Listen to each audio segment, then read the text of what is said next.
ନମସ୍କାର। ଆଜି ଆମେ ଓଡ଼ିଶାର ସାଧାରଣ ଜ୍ଞାନକୁ ନେଇ ଏକ ଗଭୀର ଆଲୋଚନା କରିବାକୁ ଯାଉଛେ। ଆମ ପାଖରେ OSSC CGL ପରି ପରୀକ୍ଷା ପାଇଁ କିଛି ପ୍ରଶ୍ନ ଅଛି, କିନ୍ତୁ ଏହା କେବଳ ଏକ କ୍ୱିଜ୍ ନୁହେଁ।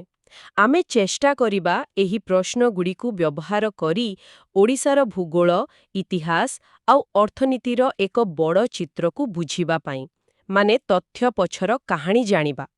ହଁ, ଏଇଟା ବହୁତ ଭଲ କଥା କହିଲେ।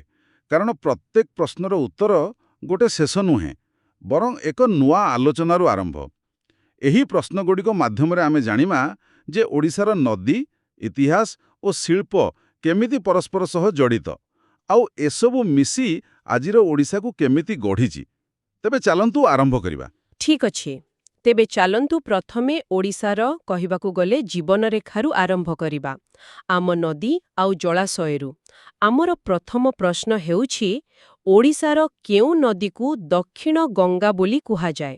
ଆଉ ବିକଳ୍ପଗୁଡ଼ିକ ହେଲା ଏ ମହାନଦୀ, ବି ଗୋଦାବରୀ, ସି ବୈତରଣୀ ଏବଂ ଡି ସୁବର୍ଣ୍ଣରେଖା। ହଁ, ଏଇ ପ୍ରଶ୍ନଟି ବହୁତ କୌତୁକପୂର୍ଣ୍ଣ। ଏହାର ଉତ୍ତର ହେଉଛି ସି ବୈତରଣୀ। କିନ୍ତୁ ପ୍ରକୃତ ପ୍ରଶ୍ନ ହେଉଛି କାହିଁକି? ସାଧାରଣତଃ ତ ଗୋଦାବରୀକୁ ଦକ୍ଷିଣ ଭାରତର ଗଙ୍ଗା କୁହାଯାଏ। ହେଲେ ଓଡ଼ିଶା ପ୍ରସଙ୍ଗରେ ଏହି ସମ୍ମାନ ବୈତରଣୀକୁ ମିଳିଛି। ଆଚ୍ଛା, ତେବେ ଏହାର କାରଣ କ'ଣ? ଏହାର ମୁଖ୍ୟ କାରଣ ହେଉଛି ଏହାର ପୌରାଣିକ ଆଉ ଧାର୍ମିକ ମହତ୍ତ୍ୱ। ହିନ୍ଦୁ ଧର୍ମଗ୍ରନ୍ଥ ଅନୁସାରେ ବୈତରଣୀ ହେଉଛି ସେହି ନଦୀ ଯାହା ପୃଥିବୀ ଆଉ ପାତାଳ ଲୋକ ମଧ୍ୟରେ ପ୍ରବାହିତ ହୁଏ। ଏକ ବିଶ୍ୱାସ ଅଛି ଯେ ମୃତ୍ୟୁ ପରେ ଆତ୍ମାକୁ ଏହି ନଦୀ ପାର କରିବାକୁ ପଡ଼ିଥାଏ। ଓହୋ, ଅର୍ଥାତ୍ ଏହାର ଦକ୍ଷିଣ ଗଙ୍ଗା ନାମକରଣ ଭୌଗୋଳିକ କାରଣରୁ ନୁହେଁ, ବରଂ ଆଧ୍ୟାତ୍ମିକ ବିଶ୍ୱାସରୁ ଆସିଛି। ମାନେ ଗଙ୍ଗା ନଦୀ ପରି ଏହାକୁ ବି ମୋକ୍ଷଦାୟିନୀ ବୋଲି ବିଚାର କରାଯାଏ। ଏକଦମ ଠିକ୍। ଆଉ ଏହା ସହିତ ଏହା ଏକ ଚିରସ୍ରୋତା ନଦୀ। କେନ୍ଦୁଝରର ଗୋନାସିକାରୁ ବାହାରି ବର୍ଷ ତମାମ ପ୍ରବାହିତ ହୁଏ। ତେଣୁ ଏହି ଧାର୍ମିକ ଆସ୍ଥା ଆଉ ନିରନ୍ତର ପ୍ରବାହ, ଏ ଦୁଇଟାର ମିଶ୍ରଣ ହିଁ ଏହାକୁ ଏହି ସ୍ୱତନ୍ତ୍ର ପରିଚୟ ଦେଇଛି। ବାସ୍ତବରେ ଏହା ଏକ ଗଭୀର କଥା। ଆଚ୍ଛା, ନଦୀ କଥା ଚାଲିଥିବା ବେଳେ ଚାଲନ୍ତୁ ଏହାର ଆଧୁନିକ ବ୍ୟବହାର, ମାନେ ବନ୍ଧ ବିଷୟରେ କଥା ହେବା। ପରବର୍ତ୍ତୀ ପ୍ରଶ୍ନ, ବ୍ରାହ୍ମଣୀ ନଦୀ ଉପରେ କେଉଁ ବନ୍ଧ ନିର୍ମିତ ହୋଇଛି? ବିକଳ୍ପଗୁଡ଼ିକ ହେଲା ଏ ହୀରାକୁଦ, ବି ରେଙ୍ଗାଲି, ସି ମନ୍ଦିରା ଏବଂ ଡି ଉପର ଇନ୍ଦ୍ରାବତୀ। ଏଠାରେ ଆମକୁ ନିର୍ଦ୍ଦିଷ୍ଟ ଭାବେ ବ୍ରାହ୍ମଣୀ ନଦୀ ଉପରେ ଧ୍ୟାନ ଦେବାକୁ ହେବ। ଆଉ ସେହି ଉତ୍ତରଟି ହେଉଛି ବି ରେଙ୍ଗାଲି। ଅବଶ୍ୟ ଅନ୍ୟ ବିକଳ୍ପଗୁଡ଼ିକ ବି ଓଡ଼ିଶାର ପ୍ରମୁଖ ବନ୍ଧ, ଯେମିତି ହୀରାକୁଦ ମହାନଦୀ ଉପରେ, ମନ୍ଦିରା ଶଙ୍ଖ ନଦୀ ଉପରେ। କିନ୍ତୁ ରେଙ୍ଗାଲି ବହୁମୁଖୀ ପ୍ରକଳ୍ପଟି ସିଧାସଳଖ ବ୍ରାହ୍ମଣୀ ନଦୀ ଉପରେ ଅନୁଗୁଳ ଜିଲ୍ଲାରେ ଅଛି। ଆଚ୍ଛା, ଆପଣ କହିଲେ ବହୁମୁଖୀ ପ୍ରକଳ୍ପ। ଏହାର ଅର୍ଥ କ'ଣ? ମାନେ ଏହାର ମୁଖ୍ୟ ଉଦ୍ଦେଶ୍ୟ କ'ଣ କ'ଣ? ଭଲ ପ୍ରଶ୍ନ। ବହୁମୁଖୀ ଅର୍ଥ ହେଉଛି ଏହାର ଏକାଧିକ ଉଦ୍ଦେଶ୍ୟ ଅଛି। ରେଙ୍ଗାଲିର ମୁଖ୍ୟ କାମ ହେଲା ବନ୍ୟା ନିୟନ୍ତ୍ରଣ, ଜଳସେଚନ ଆଉ ଜଳବିଦ୍ୟୁତ ଉତ୍ପାଦନ। ତଳମୁଣ୍ଡରେ ଥିବା ଢେଙ୍କାନାଳ, ଯାଜପୁର ଭଳି ଜିଲ୍ଲାକୁ ଏହା ବନ୍ୟାରୁ ରକ୍ଷା କରେ। ଏହା ସହିତ ଏହାର ଜଳ ତାଳଚେର, କଳିଙ୍ଗନଗରର ଶିଳ୍ପାଞ୍ଚଳକୁ ବି ଯୋଗାଇ ଦିଆଯାଏ। ତେଣୁ ଏହା କେବଳ ଗୋଟେ ଡ୍ୟାମ୍ ନୁହେଁ, ଏହା ଓଡ଼ିଶାର କୃଷି ଓ ଶିଳ୍ପ ପାଇଁ ଏକ ଲାଇଫଲାଇନ୍। ଏବେ ବୁଝାପଡ଼ୁଛି କିପରି ଗୋଟିଏ ନଦୀ ଆଉ ତା ଉପରେ ଥିବା ବନ୍ଧ ପୁରା ରାଜ୍ୟର ଅର୍ଥନୀତିକୁ ପ୍ରଭାବିତ କରେ। ଏବେ ଚାଲନ୍ତୁ ହ୍ରଦ ବିଷୟରେ କଥା ହେବା। ପ୍ରଶ୍ନଟି ହେଉଛି, ଓଡ଼ିଶାର କେଉଁ ହ୍ରଦ ଏକ ରାମସାର ସ୍ଥଳୀ? ବିକଳ୍ପଗୁଡ଼ିକ ହେଲା ଏ ଅଂଶୁପା, ବି ଚିଲିକା, ସି କାଞ୍ଜିଆ ଏବଂ ଡି ତାମ୍ପ୍ରା। ଏହାର ଉତ୍ତର ପ୍ରାୟ ସମସ୍ତେ ଜାଣିଥିବେ, ତାହା ହେଉଛି ବି ଚିଲିକା। କିନ୍ତୁ ଏଠାରେ ଗୁରୁତ୍ୱପୂର୍ଣ୍ଣ କଥା ହେଉଛି ରାମସାର ସ୍ଥଳୀର ଅର୍ଥ କ'ଣ ଆଉ ତାର ମହତ୍ତ୍ୱ କେତେ। ଏହା କେବଳ ଗୋଟେ ତଥ୍ୟ ନୁହେଁ। ହଁ, ମୁଁ ସେଇଆ ପଚାରିବାକୁ ଯାଉଥିଲି। ରାମସାର ସ୍ଥଳୀର ମାନ୍ୟତା ପାଇବା ପାଇଁ କ'ଣ ଦରକାର? ଦେଖନ୍ତୁ, 1971ରେ ଇରାନର ରାମସାର ସହରରେ ଗୋଟେ ଆନ୍ତର୍ଜାତୀୟ ଚୁକ୍ତି ହୋଇଥିଲା। ସେହି ଅନୁସାରେ ପରିବେଶ ଦୃଷ୍ଟିରୁ ଗୁରୁତ୍ୱପୂର୍ଣ୍ଣ ଆର୍ଦ୍ରଭୂମିଗୁଡ଼ିକୁ ସୁରକ୍ଷା ଦେବା ପାଇଁ ଏହି ମାନ୍ୟତା ଦିଆଯାଏ। ଆଉ ଚିଲିକା କେବଳ ଏସିଆର ବୃହତ୍ତମ ଲବଣାକ୍ତ ହ୍ରଦ ନୁହେଁ, ଏହା ଲକ୍ଷ ଲକ୍ଷ ପକ୍ଷୀଙ୍କ ବାସସ୍ଥଳୀ ମଧ୍ୟ। ବିଲକୁଲ, ଦେଶୀ ବିଦେଶୀ ପକ୍ଷୀଙ୍କ ଶୀତକାଳୀନ ଆଶ୍ରୟସ୍ଥଳୀ। ଏଠାରେ ବିରଳ ଇରାୱାଡି ଡଲ୍ଫିନ୍ ବି ଦେଖାଯାଆନ୍ତି। ତେଣୁ ଏହି ରାମସାର ମାନ୍ୟତା କେବଳ ଗୋଟେ ଟ୍ୟାଗ୍ ନୁହେଁ, ବୁଝିଲେ, ଏହା ଚିଲିକାର ସୁରକ୍ଷା ପାଇଁ ଏକ ଆନ୍ତର୍ଜାତୀୟ ପ୍ରତିବଦ୍ଧତା। ଏହାର ଅର୍ଥ ଆମକୁ ଏହାର ଜୈବ ବିବିଧତାକୁ ବଞ୍ଚାଇବାକୁ ହେବ, ଯେମିତି ବେଆଇନ ଚିଙ୍ଗୁଡ଼ି ଘେରି। ଆଉ ନଦୀରୁ ଆସୁଥିବା ପଟୁମାଟି ସମସ୍ୟା। ଏକଦମ ଠିକ୍। ତେଣୁ ଏହା ଗୌରବ ସହ ଏକ ବଡ଼ ଦାୟିତ୍ୱ ମଧ୍ୟ ଆଣିଥାଏ। ବହୁତ ସୁନ୍ଦର ଭାବରେ ବୁଝାଇଲେ। ତେବେ ଚିଲିକାର ଏହି ପରିବେଶଗତ ମହତ୍ତ୍ୱ ପରି ଆମ ଐତିହାସିକ ସ୍ଥଳଗୁଡ଼ିକର ବି ସାଂସ୍କୃତିକ ମହତ୍ତ୍ୱ ରହିଛି। ତେବେ ଚାଲନ୍ତୁ ଏବେ ଇତିହାସର ପୃଷ୍ଠା ଉଲଟାଇବା। ପ୍ରଶ୍ନଟି ହେଉଛି, ଉଦୟଗିରି ଓ ଖଣ୍ଡଗିରି ଗୁମ୍ଫା କେଉଁ ରାଜାଙ୍କ ଶାସନକାଳରେ ନିର୍ମିତ ହୋଇଥିଲା? ଏହାର ବିକଳ୍ପଗୁଡ଼ିକ ହେଲା ଏ. ଅଶୋକ, ବି. ଖାରବେଳ, ସି. ହର୍ଷ ଏବଂ ଡି. ସମୁଦ୍ରଗୁପ୍ତ। ଏ ପ୍ରଶ୍ନର ଉତ୍ତର ସିଧାସଳଖ ଓଡ଼ିଶାର ଜଣେ ମହାପ୍ରତାପୀ ସମ୍ରାଟଙ୍କ ସହ ଜଡ଼ିତ। ସେ ହେଉଛନ୍ତି ବି. ଖାରବେଳ।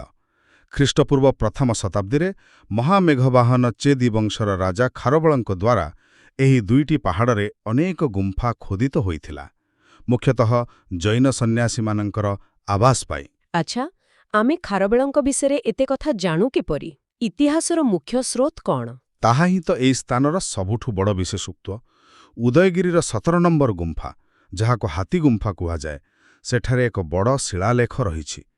ଏହା ହିଁ ଖାରବେଳଙ୍କର ରାଜତ୍ୱ, ତାଙ୍କର ସାମରିକ ଅଭିଯାନ ଆଉ ଲୋକକଲ୍ୟାଣକାରୀ କାର୍ଯ୍ୟ ବିଷୟରେ ଜାଣିବାର ଏକମାତ୍ର ପ୍ରାମାଣିକ ଉତ୍ସ।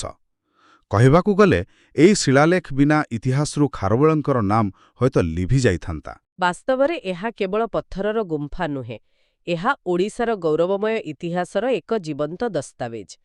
ଠିକ୍ ଅଛି, ଇତିହାସରୁ ଏବେ ଆସନ୍ତୁ କଳା ଆଡ଼କୁ। ଓଡ଼ିଶାର ନୃତ୍ୟ ପରମ୍ପରା ବହୁତ ସମୃଦ୍ଧ, କିନ୍ତୁ ଗୋଟିଏ ନୃତ୍ୟ ଅଛି ଯାହା ଟିକେ ଭିନ୍ନ। ପ୍ରଶ୍ନଟି ହେଉଛି, ଓଡ଼ିଶାର କେଉଁ ନୃତ୍ୟଶୈଳୀ ସାମରିକ ପରମ୍ପରା ସହିତ ଜଡ଼ିତ? ବିକଳ୍ପଗୁଡ଼ିକ ହେଲା ଏ. ଓଡ଼ିଶୀ, ବି. ଗୋଟିପୁଅ, ସି. ଛଉ ଏବଂ ଡି. ସମ୍ବଲପୁରୀ। ଏହାର ଉତ୍ତର ହେଉଛି ସି. ଛଉ। ଯଦିଓ ଓଡ଼ିଶୀ ଆମର ଶାସ୍ତ୍ରୀୟ ପରିଚୟ, ଛଉ ହେଉଛି ଓଡ଼ିଶାର ବୀରତ୍ୱର ପରିଚୟ। ଏହା ଏକ ଅର୍ଦ୍ଧଶାସ୍ତ୍ରୀୟ ନୃତ୍ୟ। ଏହାର ମୂଳ ରହିଛି ଓଡ଼ିଶାର ପାଇକ ପରମ୍ପରା ଆଉ ସାମରିକ ଅଭ୍ୟାସରେ। ଏଥିରେ ନୃତ୍ୟଶିଳ୍ପୀମାନେ ଯୁଦ୍ଧର ବିଭିନ୍ନ କୌଶଳ, ପଦଚାଳନା ଏସବୁକୁ ନୃତ୍ୟ ମାଧ୍ୟମରେ ଦେଖାନ୍ତି। ମୁଁ ଶୁଣିଛି ଛଉର ବିଭିନ୍ନ ଶୈଳୀ ଅଛି, ଯେମିତି ମୟୂରଭଞ୍ଜ ଛଉ, ସଡ଼େଇକଳା ଛଉ। ତେବେ ମୟୂରଭଞ୍ଜ ଛଉ କ'ଣ ପାଇଁ ଏତେ ସ୍ୱତନ୍ତ୍ର? ହଁ, ଆପଣ ଠିକ୍ କହିଲେ। ମୟୂରଭଞ୍ଜ ଛଉର ସବୁଠୁ ବଡ଼ ବିଶେଷତ୍ୱ ହେଉଛି ଏଥିରେ ନୃତ୍ୟଶିଳ୍ପୀମାନେ ମୁଖା ପିନ୍ଧନ୍ତି ନାହିଁ। ଓହୋ, ମୁଖା ବିନା? ହଁ, ଅନ୍ୟ ଶୈଳୀରେ ମୁଖା ମାଧ୍ୟମରେ ଚରିତ୍ରକୁ ଦର୍ଶାଯାଏ, କିନ୍ତୁ ଏଠାରେ ନୃତ୍ୟଶିଳ୍ପୀଙ୍କୁ ନିଜ ଶରୀରର ଭଙ୍ଗିମା ଆଉ ମୁହଁର ଭାବଭଙ୍ଗୀରେ ହିଁ ପୂରା କାହାଣୀ କହିବାକୁ ପଡ଼େ। ଏହା ଏହି ନୃତ୍ୟକୁ ଆହୁରି ଜୀବନ୍ତ ଆଉ ଶକ୍ତିଶାଳୀ କରିଦିଏ। ବାସ୍ତବରେ ଦେଖିବା ଭଳି ଏକ ଅନୁଭବ। ବାଃ, ଏହା ଶୁଣିବାକୁ ବହୁତ ଆକର୍ଷଣୀୟ ଲାଗୁଛି।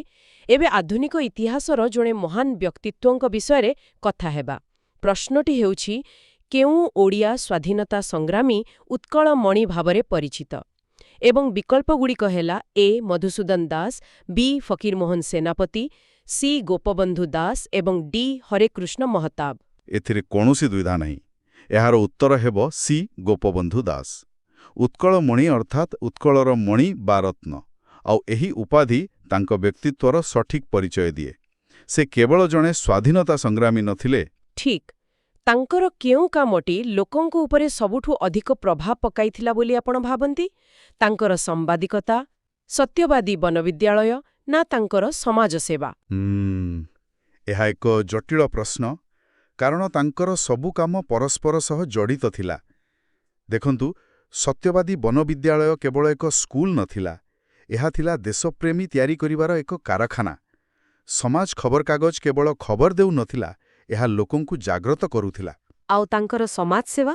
ହଁ, ତାଙ୍କର ସମାଜସେବା, ବିଶେଷ କରି ବନ୍ୟା ଓ ଦୁର୍ଭିକ୍ଷ ସମୟରେ, ତାଙ୍କୁ ଲୋକଙ୍କ ହୃଦୟରେ ସ୍ଥାନ ଦେଇଥିଲା। ତେଣୁ କୌଣସି ଗୋଟିଏକୁ ବାଛିବା କଷ୍ଟକର। କିନ୍ତୁ ସବୁ କାର୍ଯ୍ୟର ମୂଳ ଲକ୍ଷ୍ୟ ଥିଲା ଏକ ଶିକ୍ଷିତ, ସ୍ୱାଭିମାନୀ ଓ ସ୍ୱାଧୀନ ଓଡ଼ିଆ ଜାତିର ଗଠନ। ବାସ୍ତବରେ ତାଙ୍କର ଅବଦାନ ଅତୁଳନୀୟ। ଆଚ୍ଛା, ସଂସ୍କୃତିର ଆଉ ଏକ ଗୁରୁତ୍ୱପୂର୍ଣ୍ଣ ଅଙ୍ଗ ହେଉଛି ଆମ ପର୍ବପର୍ବାଣୀ। ଏହାକୁ ନେଇ ପରବର୍ତ୍ତୀ ପ୍ରଶ୍ନ। ନୂଆଖାଇ ପର୍ବ ମୁଖ୍ୟତଃ କେଉଁ ଫସଲ ସହିତ ଜଡ଼ିତ? ବିକଳ୍ପଗୁଡ଼ିକ ହେଲା ଏ ଗହମ, ବି ଧାନ, ସି ମକା ଏବଂ ଡି ଡାଲି। ଏ ପ୍ରଶ୍ନର ଉତ୍ତରରେ କୌଣସି ଦ୍ୱନ୍ଦ୍ୱ ନାହିଁ। ଏହାର ସଠିକ୍ ଉତ୍ତର ହେଉଛି ବି ଧାନ। ନୂଆଖାଇ ଶବ୍ଦଟିକୁ ଭାଙ୍ଗିଲେ ହିଁ ଏହାର ଅର୍ଥ ସ୍ପଷ୍ଟ ହୋଇଯାଏ। ନୂଆ ଆଉ ଖାଇ ମାନେ ନୂଆ ଧାନର ପ୍ରସ୍ତୁତ ଅନ୍ନକୁ ଭୋଗ ଲଗାଇ ଖାଇବା। ଏହା ପଶ୍ଚିମ ଓଡ଼ିଶାର ସବୁଠୁ ବଡ଼ ଗଣପର୍ବ। ମହତ୍ତ୍ୱ ବି ବହୁତ ଅଧିକ, ନୁହେଁ କି? ନିଶ୍ଚିତ ଭାବରେ ନୂଆଖାଇ କେବଳ ଫସଲ ଅମଳର ଉତ୍ସବ ନୁହେଁ, ଏହା ହେଉଛି ସମ୍ପର୍କ, ଏକତା ଆଉ କୃତଜ୍ଞତାର ପର୍ବ। ଏହି ଦିନ ପରିବାରର ସମସ୍ତ ସଦସ୍ୟ ଯିଏ ଯେଉଁଠି ବି ଥାନ୍ତୁ ଏକାଠି ହୁଅନ୍ତି। ସାନମାନେ ବଡ଼ମାନଙ୍କୁ ନୂଆଖାଇ ଜୁହାର କରି ଆଶୀର୍ବାଦ ନିଅନ୍ତି। ସମାଜକୁ ଏକାଠି ବାନ୍ଧି ରଖିବାର ଏକ ବହୁତ ବଡ଼ ମାଧ୍ୟମ। ଠିକ୍ ଅଛି, ଏବେ ଚାଲନ୍ତୁ ଟିକେ ଓଡ଼ିଶାର ଅର୍ଥନୀତି ଆଉ ଶିଳ୍ପ ବିଷୟରେ କଥା ହେବା। ପ୍ରଶ୍ନଟି ହେଉଛି, ଓଡ଼ିଶାର କେଉଁ ଜିଲ୍ଲାକୁ ଓଡ଼ିଶାର ଶସ୍ୟାଗାର କୁହାଯାଏ? ବିକଳ୍ପଗୁଡ଼ିକ ହେଲା ଏ ବରଗଡ଼, ବି କଟକ, ସି ବାଲେଶ୍ୱର ଏବଂ ଡି ଗଞ୍ଜାମ।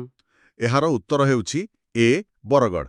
ଆଉ ଏହି ଶସ୍ୟାଗାର ବା ରାଇସ୍ ବଲ୍ ଅଫ୍ ଓଡ଼ିଶା ଉପାଧି ପଛରେ ଗୋଟେ ବଡ଼ କାରଣ ଅଛି। ସେଇଟା ହେଉଛି ହୀରାକୁଦ ଡ୍ୟାମ୍। ହୀରାକୁଦ ଡ୍ୟାମ୍ରୁ ବାହାରିଥିବା କେନାଲ ସିଷ୍ଟମ ବରଗଡ଼ ଜିଲ୍ଲାର ଶୁଖିଲା ଜମିକୁ ମାନେ ପୁରା ଶସ୍ୟଶ୍ୟାମଳା କରିଦେଇଛି। ଏଠାରେ ଏତେ ଧାନ ଉତ୍ପାଦନ ହୁଏ ଯେ ଏହା କେବଳ ରାଜ୍ୟରେ ନୁହେଁ, ଦେଶର ଖାଦ୍ୟ ସୁରକ୍ଷାରେ ବି ସାହାଯ୍ୟ କରେ।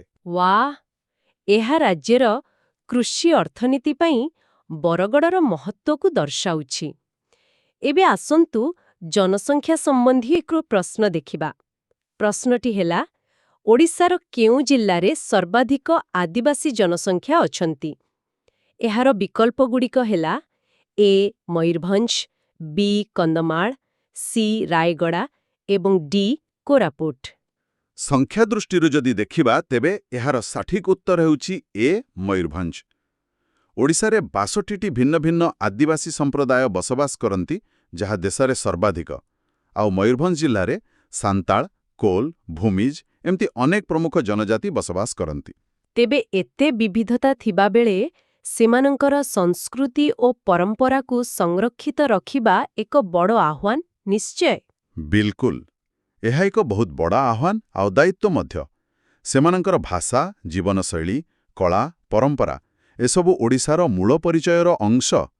ତେଣୁ ଆଧୁନିକତାର ପ୍ରଭାବ ସତ୍ତ୍ୱେ ଏହି ସାଂସ୍କୃତିକ ପରିଚୟକୁ ବଞ୍ଚାଇ ରଖିବା ଆଉ ସେମାନଙ୍କୁ ବିକାଶର ମୁଖ୍ୟ ସ୍ରୋତରେ ସାମିଲ କରିବା, ଏ ଦୁଇଟି ମଧ୍ୟରେ ସନ୍ତୁଳନ ରକ୍ଷା କରିବା ହିଁ ସବୁଠାରୁ ଗୁରୁତ୍ୱପୂର୍ଣ୍ଣ। ବହୁତ ଗୁରୁତ୍ୱପୂର୍ଣ୍ଣ କଥା। ଆମ ଆଲୋଚନାର ଶେଷ ପ୍ରଶ୍ନଟି ଶିଳ୍ପ ସହିତ ଜଡ଼ିତ। ପ୍ରଶ୍ନଟି ହେଉଛି, ଓଡ଼ିଶାର ଶିଳ୍ପ ଅର୍ଥନୀତିରେ କେଉଁ ଶିଳ୍ପର ସବୁଠାରୁ ଅଧିକ ଯୋଗଦାନ ରହିଛି? ବିକଳ୍ପଗୁଡ଼ିକ ହେଲା ଏ ବୟନଶିଳ୍ପ, ବି ଆଇଟି, ସି ଇସ୍ପାତ ଏବଂ ଡି ପର୍ଯ୍ୟଟନ। ଓଡ଼ିଶାର ପ୍ରାକୃତିକ ସମ୍ପଦକୁ ଦେଖିଲେ ଏହାର ଉତ୍ତର ସ୍ପଷ୍ଟ। ତାହା ହେଉଛି ସି ଇସ୍ପାତ ଏବଂ ଖଣିଜଭିତ୍ତିକ ଶିଳ୍ପ। ଓଡ଼ିଶା ଲୁହାପଥର, କୋଇଲା, ବକ୍ସାଇଟ୍, କ୍ରୋମାଇଟ୍ର ଭରପୁର। ଆଉ ଏହି ଖଣିଜ ସମ୍ପଦ ହିଁ ରାଜ୍ୟକୁ ଦେଶର ଇସ୍ପାତ ରାଜଧାନୀରେ ପରିଣତ କରିଛି। ରାଉରକେଲାଠାରୁ ଆରମ୍ଭ କରି କଳିଙ୍ଗନଗର ପର୍ଯ୍ୟନ୍ତ ଏହି ଶିଳ୍ପ ରାଜ୍ୟର ଅର୍ଥନୀତିର ମେରୁଦଣ୍ଡ। ଇସ୍ପାତ ଶିଳ୍ପ ଓଡ଼ିଶାର ଅର୍ଥନୀତିର ମେରୁଦଣ୍ଡ, କିନ୍ତୁ ଏହା ସହ ଜଡ଼ିତ ବିସ୍ଥାପନ ଆଉ ପରିବେଶଗତ ଚିନ୍ତାକୁ ନେଇ ସବୁବେଳେ ଏକ ବିତର୍କ ଲାଗି ରହିଥାଏ। ହଁ, ଏହା ହିଁ ଆଜିର ଓଡ଼ିଶା ସାମ୍ନାରେ ଥିବା ସବୁଠାରୁ ବଡ଼ ପ୍ରଶ୍ନ। ଗୋଟିଏ ପଟେ ଶିଳ୍ପ ଅଭିବୃଦ୍ଧି, ନିଯୁକ୍ତି ଏସବୁ ଦରକାର। ଅନ୍ୟପଟେ ଅଛି ଆମର ଜଙ୍ଗଲ, ପରିବେଶ, ଆଦିବାସୀ ସମୁଦାୟଙ୍କ ଜୀବନ ଜୀବିକା। ଏହି ଦୁଇଟି ମଧ୍ୟରେ ସନ୍ତୁଳନ ହିଁ ସଷ୍ଟେନେବଲ୍ ଡେଭଲପମେଣ୍ଟ ବା ଧାରଣୀୟ ବିକାଶ, ଏହା ହିଁ ଆଗାମୀ ଦିନର ପଥ। ତେବେ ଏହି ସବୁ ପ୍ରଶ୍ନର ଆଲୋଚନା ପରେ ଗୋଟିଏ କଥା ସ୍ପଷ୍ଟ ହେଉଛି, ଆମେ ନଦୀରୁ ଆରମ୍ଭ କରି ଇତିହାସ, ସଂସ୍କୃତି ଦେଇ ଶେଷରେ ଶିଳ୍ପରେ ପହଞ୍ଚିଲୁ ଆଉ ଦେଖିଲୁ ସବୁକିଛି କେମିତି ପରସ୍ପର ସହ ଜଡ଼ିତ। ଏହି ଆଲୋଚନାରୁ ମୁଖ୍ୟ ଶିକ୍ଷା କ'ଣ ମିଳିଲା? ଯଦି ଆମେ ଏକ ସାମଗ୍ରିକ ଚିତ୍ର ଦେଖିବା, ତେବେ କିଛି ମୁଖ୍ୟ ବିଷୟ ସାମ୍ନାକୁ ଆସୁଛି। ପ୍ରଥମତଃ, ଓଡ଼ିଶାର ଭାଗ୍ୟ ଏହାର ନଦୀ ଆଉ ପ୍ରାକୃତିକ ସମ୍ପଦ ସହ ବନ୍ଧା। ଦ୍ୱିତୀୟତଃ, ଏହାର ଏକ ଗୌରବମୟ ଇତିହାସ ଏବଂ ସମୃଦ୍ଧ ସାଂସ୍କୃତିକ ପରମ୍ପରା ରହିଛି, ଯାହା ଆଜି ବି ଜୀବନ୍ତ। ଆଉ ତୃତୀୟରେ, ଓଡ଼ିଶା ବର୍ତ୍ତମାନ ଏକ ସଂକ୍ରମଣ କାଳ ଦେଇ ଗତି କରୁଛି, ଯେଉଁଠି କୃଷି, ଶିଳ୍ପ ଆଉ ପରିବେଶ ମଧ୍ୟରେ ଏକ ନୂଆ ସନ୍ତୁଳନ ଖୋଜା ଚାଲିଛି, ଜଣେ ସଚେତନ ନାଗରିକ ଭାବରେ ଏହାକୁ ବୁଝିବା ବହୁତ ଜରୁରୀ। ବହୁତ ସୁନ୍ଦର ଭାବରେ ଆପଣ ଏହାକୁ ସାରାଂଶରେ କହିଲେ। ଆଜିର ଏହି ବିଶ୍ଳେଷଣ ନିଶ୍ଚିତ ଭାବେ କେବଳ ପରୀକ୍ଷା ପାଇଁ ନୁହେଁ, ବରଂ ଓଡ଼ିଶାକୁ ଭଲ ଭାବରେ ବୁଝିବା ପାଇଁ ସମସ୍ତଙ୍କୁ ସାହାଯ୍ୟ କରିବ। ନିଶ୍ଚିତ। ଶେଷରେ ମୁଁ ଏକ ଚିନ୍ତନୀୟ ପ୍ରଶ୍ନ ସହିତ ଏହି ଆଲୋଚନାକୁ ଶେଷ କରିବାକୁ ଚାହିଁବି। ଆଜି ଆମେ ଦେଖିଲେ ଯେ ଓଡ଼ିଶାର ଅର୍ଥନୀତି ଇସ୍ପାତ ପରି ଖଣିଜ ଭିତ୍ତିକ ଶିଳ୍ପ ଉପରେ ବହୁଳ ଭାବରେ ନିର୍ଭରଶୀଳ। ଅନ୍ୟପଟେ ଆମେ ଦେଖିଲେ ଯେ ଏଠାରେ ଚିଲିକା ପରି ଅମୂଲ୍ୟ ପ୍ରାକୃତିକ ସମ୍ପଦ ଅଛି ଏବଂ ମୟୂରଭଞ୍ଜ ପରି ଜିଲ୍ଲାରେ ସର୍ବାଧିକ ଆଦିବାସୀ ଜନସଂଖ୍ୟା ବାସ କରନ୍ତି। ତେବେ ପ୍ରଶ୍ନଟି ହେଉଛି, ଭବିଷ୍ୟତରେ ଓଡ଼ିଶାର ଏହି ପ୍ରାକୃତିକ ପରିବେଶ, ଆଦିବାସୀ ଜନସମୁଦାୟଙ୍କର ସାଂସ୍କୃତିକ ପରିଚୟ ଏବଂ ଶିଳ୍ପଭିତ୍ତିକ ଅର୍ଥନୈତିକ ଅଭିବୃଦ୍ଧି ଏ ତିନୋଟି ମଧ୍ୟରେ କିପରି ଏକ ସଫଳ ଏବଂ ନ୍ୟାୟପୂର୍ଣ୍ଣ ସନ୍ତୁଳନ ସ୍ଥାପନ କରାଯାଇପାରିବ? ଏହା ଏକ ଗୁରୁତ୍ୱପୂର୍ଣ୍ଣ ପ୍ରଶ୍ନ, ଯାହା ଉପରେ ଆମ ସମସ୍ତଙ୍କୁ ଚିନ୍ତା କରିବାର ଆବଶ୍ୟକତା ରହିଛି।